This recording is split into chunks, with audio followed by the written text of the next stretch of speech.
दोस्तों सलाम नमस्कार सत श्री अकाल। फिर से आप सभी का स्वागत है आपके अपने YouTube चैनल पर। दोस्तों वो साइंटिस्ट ही क्या जो कि साइंस के लिए पागल ना हो। एक असली और सच साइंटिस्ट वही होता है जो अपना तन मन और धन सब साइंस के लिए ही लगा दे।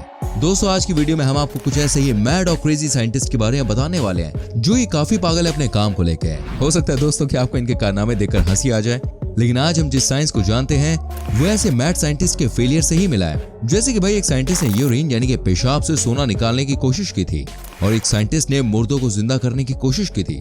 फिर आगे क्या हुआ इसको जानने के लिए बने रहिए हमारे संग इस वीडियो में एंड तक। एंड वीडियो को प्लीज लाइक कर दीजिए और चैनल पे पहली बार आए हैं तो प्लीज चैनल को सब्सक्राइब करके बेल आइकन जरूर प्रेस कीजिएगा। Number 1, doctor Duncan MacDougall. वही 1907 के बड़े ही मशहूर साइंटिस्ट थे और साथ ही साथ बहुत ही क्रेजी भी, क्योंकि इन्होंने एक आत्मा का वजन मापने की कोशिश की थी। देखिए जितना अजीब ये सुनने में लगता है ना, उतना ही अजीब ये एक्सपेरिमेंट था भी। उन्होंने आत्मा का वजन मापने के लिए 6 ऐसे लोगों को लिया जो कि कुछ ही दिनों में मरने वाले थे, और उसके बाद उस साइंटिस्ट ने उन लोगों का वजन देखा कि वो कितने वजन के हैं। और उसके बाद जब वो मर गए और जब उसने फिर से मेजर किया और उसने कहा कि मरने के बाद जो इनका वजन होगा, यानी कि पहले जो वजन था और आगे जो होगा, तो बीच का जो डिफरेंस होगा वो सोल यानी कि आत्मा का वजन होगा। और इससे ये भी प्रूफ हो जाएगा कि आत्मा होती है या नहीं होती है। लेकिन दोस्तों इनका एक्सपेरिमेंट सही से कामयाब नहीं हुआ, क्योंकि सबसे पहले वाले मरीज में वजन कम हुआ करीब 21 किलो, और उसके बाद सेकंड वाले और थर्ड वाले का वजन कम हुआ लेकिन तुरंत फिर से नॉर्मल भी हो गया, और फोर्थ वाले का वजन कम होने की जगह बढ़ गया, और जो 5th पर्सन थे उनके वजन में कोई फर्क ही नहीं आया, और लास्ट वाले का वजन मेजर करने से पहले ही उसकी डेथ हो गई, जिसकी वजह से उनको कोई भी आंसर नहीं मिला। और ये भी प्रूफ नहीं हुआ कि आत्मा होती है या नहीं होती है। इस एक्सपेरिमेंट के बारे में जब गवर्नमेंट को पता चला तो उसने एक्सपेरिमेंट को तुरंत बंद करवा दिया और ऐसे एक्सपेरिमेंट्स करने पर बैन लगा दिया गया, क्योंकि ये इंसानी राइट्स को वायलेट करता है। और साइंटिस्ट पर भी 6 लोग की मौत का इल्जाम लगाया गया। डॉक्टर डनकन का ये एक्सपेरिमेंट 21 किलोग्राम एक्सपेरिमेंट के नाम से जाना गया, और इनको अगर सर्च किया जाए तो इनके नाम से पहले 21 kg एक्सपेरिमेंट आता है। नंबर 2, 200 पागल साइंटिस्ट की बात करें और वर्ल्ड वॉर 2 के किसी साइंटिस्ट का नाम ना है, ऐसा तो भाई हो ही नहीं सकता है। भाई हिटलर के बारे में तो आप सभी जानते ही हैं। दोस्तों हिटलर की कई साइंटिफिक टीम थी जो ये रिसर्च करती थी कि कैसे वो अपने सोल्जर्स को स्ट्रॉन्ग कर सकती है। वैसे हिटलर के साइंटिफिक टीम का हेड था दोस्तों जोसेफ मेंगेले। इन्हें एंगल ऑफ डेथ कहा जाता था, क्योंकि हिटलर की आर्मी जितने भी लोगों को पकड़ती थी उसमें से ज्यादा लोगों पर जोसेफ अपने अजीबोगरीब एक्सपेरिमेंट किया करते थे। वर्ल्ड वॉर 2 के बाद जोसेफ के लैब से कई हजारों डेड बॉडीज के पीसेस मिले। उनके साथ वर्क करने वालों की माने तो भाई जोसेफ हमेशा भगवान से उम्मीद करता था कि काश उसे ट्विंस मिले, क्योंकि वो ट्विंस के लिए पागल था। वो 2 एक जैसे दिखने वाले ट्विंस को आपस में जोड़ देता था, उनके एक हाथ को दूसरे में लगा दिया करता था और उनपे काफी अजीब अजीब एक्सपेरिमेंट्स करता था। ये साइंस में काफी स्मार्ट था, जिससे वो ट्विंस सक्सेसफुली जिंदा बच जाते थे, पर ज्यादा दिनों तक नहीं, क्योंकि ब्लड फ्लो ना होने की वजह से एक्सपेरिमेंट ट्विंस को गैंग्रीन नाम की दर्दनाक बीमारी हो जाती थी। और ये वैज्ञानिक और भी कई अजीबोगरीब काम करता था जिससे इसके सोल्जर्स और ताकतवर हो जाएं। Number 3, Jack Parsons. दोस्तों अभी मैं आपको एक ऐसे वैज्ञानिक या फिर कहूँ एक ऐसे सनकी वैज्ञानिक के बारे में बताने वाला हूँ जिसके साइंस के प्यार ने उसकी जान ही ले ली। नहीं मैं मजाक नहीं कर रहा हूँ, मैं सच बोल रहा हूँ। जैक एक रॉकेट साइंटिस्ट थे, लेकिन उस समय में रॉकेट साइंस जैसी कोई भी चीज नहीं थी, इसलिए जिसे भी ये कहते थे कि ये रॉकेट साइंटिस्ट हैं, वो इनका मजाक उड़ाते थे, क्योंकि उस टाइम पे रॉकेट बनाना आज की साइंस फिक्शन मूवी के बराबर था। लेकिन दोस्तों इन्होंने कई ऐसी खोज की जो आज भी रॉकेट बनाने में यूज होती है। एक बार ये एक फ्यूल बनाने का एक्सपेरिमेंट कर रहे थे अपनी टीम के संग, जिसे रॉकेट में यूज किया जा सके, लेकिन दोस्तों 37 साल की छोटी सी उम्र में एक ब्लास्ट में इनकी जान चली गई। ये ब्लास्ट इनकी ही लैब में हुआ था, किसी फ्यूल के मिलने की वजह से। पर दोस्तों कई लोग मानते हैं कि ये एक्सीडेंट नहीं था, बल्कि किसी ने इनकी जान ली थी ताकि ये उस फ्यूल को ना बना पाए। एंड सच क्या है कि आज भी सामने नहीं आया। Number 4, Robert Oppenheimer. दोस्तों अमेरिका ने जापान पर न्यूक्लियर बॉम्ब फोड़ा था, ये बात हम सभी जानते हैं, और इस कारनामे के 20 दिन पहले अमेरिका में क्या हुआ था ये बात कोई नहीं जानता है। देखिए जे रॉबर्ट, जिन्हें फादर ऑफ न्यूक्लियर बॉम्ब कहा जाता है, उनके बारे में बताना चाहूंगा। ये बात है वर्ल्ड वॉर 2 की, जब अमेरिका और जर्मनी दोनों इस लड़ाई में थे कि कौन पहले न्यूक्लियर बॉम्ब बना पाएगा, और न्यूक्लियर बॉम्ब बनाने का ठेका था जे रॉबर्ट के हाथ में। इस प्रोजेक्ट को कंप्लीट करने के लिए इन्होंने दिन रात मेहनत करके जर्मनी से पहले न्यूक्लियर बॉम्ब बना दिया था। ये प्रेशर में जरूर थे, लेकिन दोस्तों इन्होंने अपना काम पूरा किया था। और जब न्यूक्लियर बॉम्ब की फाइनल टेस्टिंग की गई थी, वो दिन था 16 जुलाई 1945, यानी कि जापान पर बॉम्ब गिरने से करीब 20 दिन पहले। ये टेस्टिंग पूरी तरह से सक्सेसफुल हुई थी और अमेरिका के पास एटम बॉम्ब था।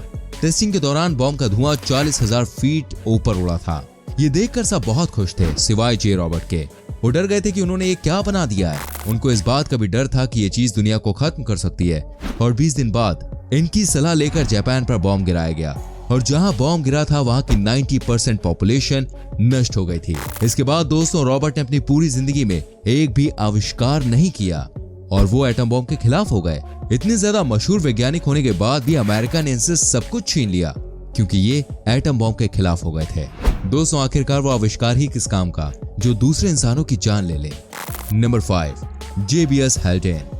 दोस्तों साइंटिस्ट एक्सपेरिमेंट करने के लिए किसी भी हद तक जा सकते हैं। भाई देखिए दूसरों पर तो एक्सपेरिमेंट कोई भी कर लेता है, लेकिन जब बात आती है खुद पे एक्सपेरिमेंट करने की तो अच्छे साइंटिस्ट हक्के बक्के रह जाते हैं। और खुद पर एक्सपेरिमेंट करने की बात करें तो जेबियस ने जितने एक्सपेरिमेंट अपने ऊपर किए हैं उतने किसी ने नहीं किए होंगे। दोस्तों गोताखोर जब पानी में जाते हैं तो उनको कितना प्रेशर कैसे आता है ये टेस्ट करने के लिए वो अपने आप को ही प्रेशर चैम्बर में डाल देते हैं और ज्यादा गहराई में जाने पर गोताखोर के शरीर पर कितना दबाव आएगा ये टेस्ट करने के लिए ये प्रेशर चैम्बर के प्रेशर को बढ़ा देते हैं, जिससे इनकी नाक और कान से खून भी जाता था। और ऐसी एक एक्सपेरिमेंट में प्रेशर तेजी से बढ़ गया और इनकी रीढ़ की 4 हड्डियां टूट गईं। लेकिन दोस्तों इन्होंने हार नहीं मानी। उसके बाद और रीढ़ की हड्डी टूटने पर भी एक्सपेरिमेंट बिल्कुल नहीं रुका और एक बार तो प्रेशर बहुत ज्यादा बढ़ गया था और इनके एक कान का पर्दा भी फट गया। उनका कहना था कि कान का पर्दा फटने के बाद भी उनको थोड़ा बहुत सुनाई देता था। और सबसे फनी बात तो ये थी कि जब भी वो सिगरेट पीते थे तो उनके एक कान से धुआं निकलता था। जी हाँ, जिस कान का पर्दा फटा था उसमें से धुआं निकलता था। लेकिन दोस्तों फिर भी इन्होंने अपनी पूरी जिंदगी एक्सपेरिमेंट्स को समर्पित कर दी। Number 6, Robert J Y. दोस्तों ये एक न्यूरोलॉजिस्ट थे, यानी कि दिमाग से रिलेटेड भाई डॉक्टर। तो आप अंदाजा लगा सकते हैं अगर एक न्यूरोलॉजिस्ट अपनी सीमा पार कर सकता है तो उसने कितना अजीब एक्सपेरिमेंट किया होगा। डॉक्टर रॉबर्ट ने ऐसा सोचा कि वो ब्रेन ट्रांसप्लांट करेंगे, यानी कि एक दिमाग किसी और दिमाग में डालेंगे। इंसानों पर दोस्तों ऐसा एक्सपेरिमेंट करना मुश्किल है, तो इसलिए उन्होंने पहले एक डॉग से शुरू किया। वो एक डॉग का ब्रेन कंप्लीटली बाहर निकाल के दूसरे डॉग में डाल दिया करते थे। ऐसा उन्होंने दोस्तों कई सारे डॉग्स के साथ किया और उसमें से कई सक्सेसफुल एक्सपेरिमेंट्स भी हुए। लेकिन दोस्तों सारे डॉग्स 2 से 3 दिन के अंदर मर जाते थे। उसके बाद उन्होंने सोचा कि वो एक ऐसे जानवर पर एक्सपेरिमेंट करेंगे जो ज्यादा इंसानों से मिलता हो, तो उन्होंने बंदर पर वो एक्सपेरिमेंट किया और एक स्टेप और आगे ले गए। उन्होंने बस दिमाग नहीं बल्कि एक बंदर का सर दूसरे बंदर के सिर पे लगा दिया। इन्होंने एक्सपेरिमेंट एक पूरी टीम के साथ किया था। ये वीडियो आपको YouTube पर मिल जाएगी दोस्तों, लेकिन ये काफी ज्यादा बुरा है, शायद आप इसको देख ना पाए। और ये जो बंदर था वो 3 दिन तक जिंदा रहा और उसने खाना खाने और आके हिलाना भी शुरू कर दिया था। और फिर इसके बाद कई एनिमल राइट्स वाले आगे आए, जिसके बाद इन्हें जेल भी हो गई और इनके एक्सपेरिमेंट को अनएथिकल माना गया। जे वाइट पर काफी सारे जानवरों की हत्या का इल्जाम लगा, जो बिल्कुल सही है नैतिक मूल्यों से। Number 7, Hanning brand. दोस्तों ये अजीबोगरीब और एक सन के वैज्ञानिक है। आज से करीब 200 साल पहले जब साइंस का नामो निशान भी नहीं था, अल्केमिस्ट और जादूगर कहा जाता था, क्योंकि उस समय में साइंस जादू की तरह था। क्योंकि दोस्तों एक केमिकल में दूसरे केमिकल को डालने के बाद जो रिएक्शन होता था वो देखकर पहले के लोग चौंक जाया करते थे और साइंस को जादू का नाम दिया करते थे। और तभी एक साइंटिस्ट थे जिनका नाम था हेनिंग ब्रांड। इन्होंने अपने टाइम में काफी बड़ी बड़ी खोज भी की थी और जहाँ ये रहते थे वहाँ कुछ भी समस्या हो लोग इन्हीं के पास आते थे। और एक दिन जब ये कुछ काम कर रहे थे तो इन्होंने सोचा कि पेशाब का कलर और सोने का कलर बिल्कुल सेम होता है, क्या पता दोनों सेम ही हो। तो ये सोच के इन्होंने अपनी पत्नी का और अपने बच्चे का और अपने दोस्त का यूरिन जो था उसे कलेक्ट किया और कई महीनों की मेहनत के बाद कई सारा लीटर यूरिन इन्होंने कलेक्ट कर लिया। इस एक्सपेरिमेंट को दोस्तों इन्होंने सबसे सीक्रेट रखा अपने दोस्त से भी, और फिर इस यूरिन को इन्होंने एक जगह ले जाके बहुत गर्म आग में जलाया। इन्होंने इतनी देर तक यूरिन गर्म किया कि सारा का सारा यूरिन पूरा भाप बन गया और फिर कंटेनर में नीचे काफी बड़ी मात्रा में येलो कलर का एक चमकता हुआ पदार्थ रह गया। हेनिंग खुश हो गए, इनको लगा कि भाई इनकी जो मेहनत है वो रंग लाई और इनको फ्री में सोना बनाने का तरीका मिल गया है। और फिर इन्होंने और मात्रा में इस तरह से यूरिन इकट्ठा किया और उसको गर्म करके ऐसे पदार्थ वो इकट्ठे करने लगे।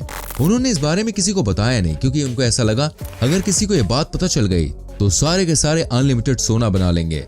दोस्तों करीब 6 सालों बाद ये बात जब दूसरे साइंटिस्टों के हाथ लगी तब हेनिंग्स का पूरा पोपट हो गया, क्योंकि ये सोना नहीं था बल्कि इतने टाइम से ये फास्फोरस कलेक्ट कर रहे थे, जो ज्यादा महंगा नहीं होता है और नेचर में आसानी से मिल जाता है। फास्फोरस भी येलोइश कलर का होता है और हमारे यूरिन को येलो कलर फास्फोरस ही देता है। और इस तरह से भाई साइंटिस्ट की जितनी मेहनत थी वो सारी बेकार हो गई। तो भाई ये थे कुछ अजीबोगरीब एक्सपेरिमेंट्स जिसने सभी को हिला के रख दिया। वीडियो कैसी लगी हमें कमेंट करके बताएं। प्लीज वीडियो को लाइक करें, शेयर करें। इनमें से कौन सा एक्सपेरिमेंट आपको बड़ा अजीब लगा उसके बारे में कमेंट कर सकते हैं। ऐसी और रोमांचक वीडियोस देखने के लिए चैनल को सब्सक्राइब करके बेल आइकन प्रेस करें, जिससे आपसे आने वाली वीडियोस के नोटिफिकेशंस बिल्कुल भी मिस ना हो। मिलते हैं आपसे अगली वीडियो में। Till then bye bye, take care मेरी चैन।